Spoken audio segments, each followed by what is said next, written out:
ایک کوڑے کا بدلہ 80 بکریاں۔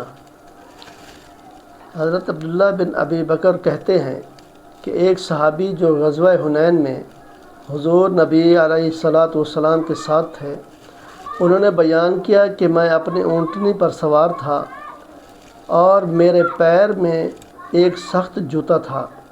میری اونٹنی حضور علیہ الصلاۃ والسلام کے قریب چل رہی تھی کہ اچانک بھیڑ کی وجہ سے اتنی قریب پہنچ گئی کہ میرے جوتے کا کنارہ حضور علیہ الصلاۃ والسلام کی پنڈلی میں لگ گیا، جس سے آپ کو تکلیف ہوئی۔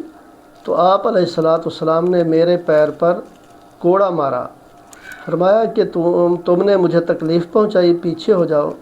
وہ صحابی فرماتے ہیں کہ پھر میں چلا گیا تو اگلے دن معلوم ہوا کہ حضور علیہ الصلاۃ والسلام مجھے تلاش کروا رہے ہیں، کہ میرے دل میں احساس ہوا کہ شاید آپ کے پیر کو تکلیف پہنچانے کا قصہ ہے۔ چنانچہ میں ڈرتے ڈرتے حاضر ہوا تو حضور علیہ الصلاۃ والسلام نے ارشاد فرمایا کہ تم نے اپنے جوتے سے میرے پیر کو تکلیف پہنچائی تھی، جس کی وجہ سے میں نے تمہارے قدم پر کوڑا مارا تھا، اور میں نے تمہیں اس کا بدلہ دینے کے لیے بلایا ہے۔ چنانچہ حضور علیہ الصلاۃ والسلام نے مجھے اس کوڑے کے ضرب کے بدلے میں 80 بکریاں عنایت فرمائیں۔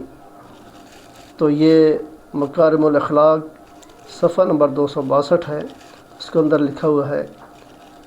تو کتنے رحمت للعالمین حضور نبی کریم صلی اللہ علیہ وسلم نے ایک کوڑا مارا ہلکا سا، وہ بھی ان کو تکلیف ہوئی کہ جوتی لگی، تو حضور علیہ الصلاۃ والسلام کو اس پر پشیمانی ہوئی، پھر ان کو بلا کر اس کو 80 بکریاں عطا کیں۔